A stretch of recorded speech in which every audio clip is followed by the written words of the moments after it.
जय हिंद दोस्तों। जब आंखों में अरमान लिया, मंजिल को अपना मान लिया, उसमें मुश्किल क्या और आसान क्या, ठान लिया तो ठान लिया।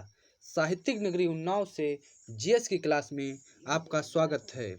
आपको आज बताएंगे वन लाइनर कुछ महत्वपूर्ण क्वेश्चन आंसर जो कि परीक्षा में बार बार पूछे जा रहे हैं। चलिए स्टार्ट करते हैं।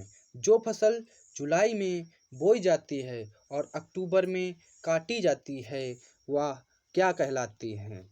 वह फसल खरीफ की फसल कहलाती है, जो कि जुलाई में बोई जाती है और अक्टूबर में काटी जाती है।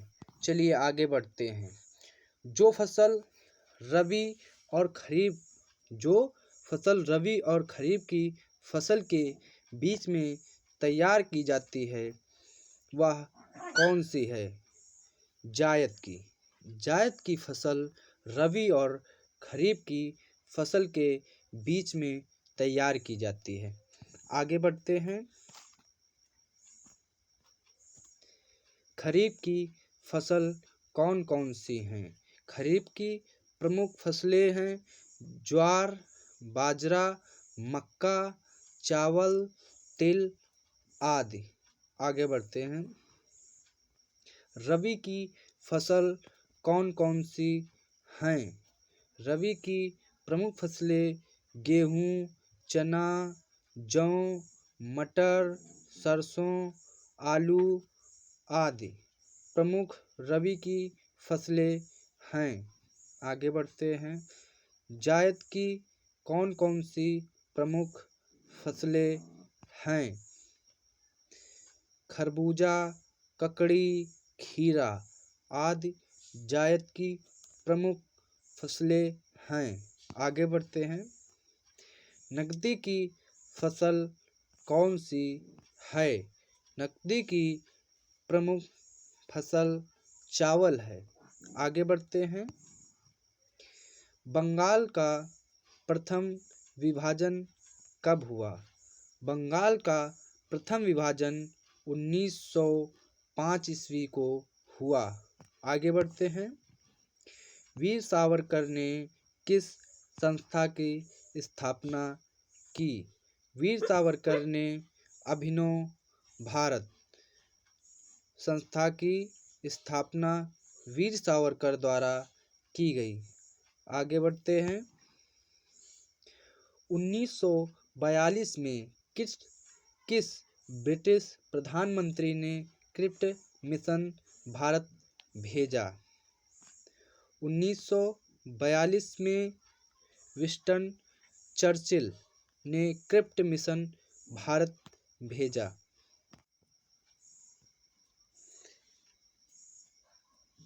चौरी चौरा कांड के कारण कौन सा आंदोलन वापस लेना पड़ा? चौरी चौरा कांड के कारण असहयोग आंदोलन वापस लेना पड़ा। आगे बढ़ते हैं।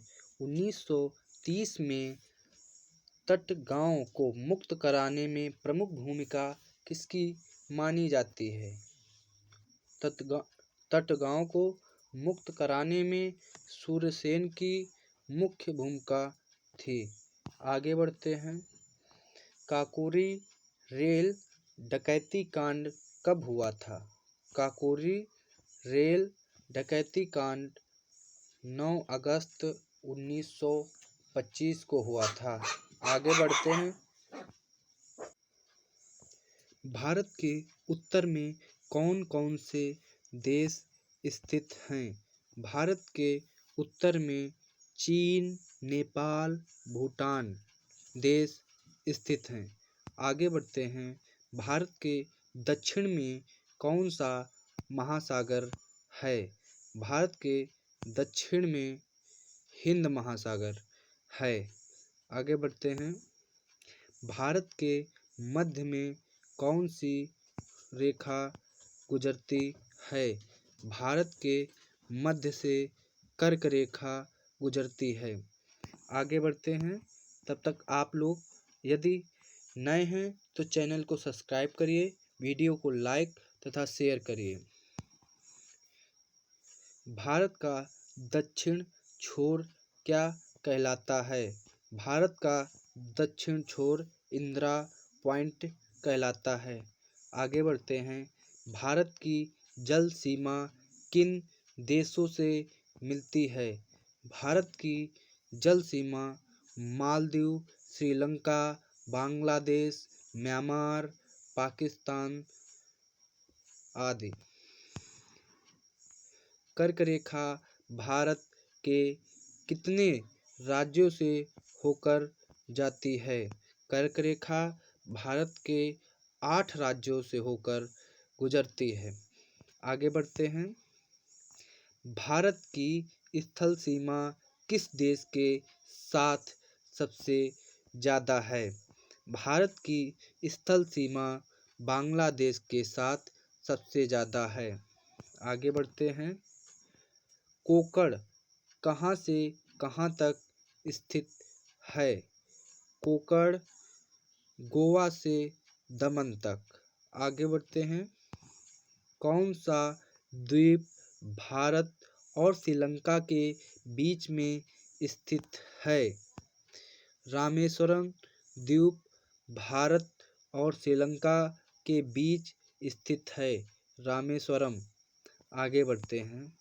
भारत के किस स्थान को सफ़ेद पानी के नाम से जाना जाता है? सियाचिन को भारत के सफ़ेद पानी के नाम से जाना जाता है। आगे बढ़ते हैं। भारत में शीत मरुस्थल कौन सा है? भारत का शीत मरुस्थल लद्दाख है। आगे बढ़ते हैं। भारत किस गोलार्ध में स्थित है? भारत उत्तरी गोलार्ध में स्थित है।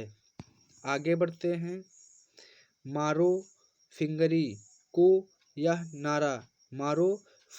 को यह नारा किसने दिया था? मारो फिरंगी को यह नारा मंगल पांडे द्वारा दिया गया था। आगे बढ़ते हैं। संपूर्ण क्रांति का नारा किसने दिया था? संपूर्ण क्रांति का नारा जयप्रकाश नारायण ने दिया था। आगे बढ़ते हैं। साम्राज्य का नाश हो यह नारा किसने दिया था? साम्राज्य का नाश हो यह नारा भगत सिंह ने दिया था। आगे बढ़ते हैं। वेदों की ओर लौटो ये नारा किसने दिया था? ये परीक्षाओं में काफ़ी बार पूछा गया है। वेदों की ओर लौटो यह नारा दयानंद सरस्वती ने दिया था। आगे बढ़ते हैं। हिंदी हिंदू हिंदुस्तान यह नारा किसने दिया था? हिंदी हिंदुस्तान का नारा भारतेंदु हरिश्चंद्र ने दिया था। आगे बढ़ते हैं। राज्यसभा में किस राज्य के प्रतिनिधियों की संख्या सर्वाधिक है? राज्यसभा में सर्वाधिक उत्तर प्रदेश के प्रतिनिधित्व करते हैं। आगे बढ़ते हैं। तब तक आप लोग यदि नए हैं तो चैनल को सब्सक्राइब करिए, वीडियो को लाइक करिए और शेयर करिए।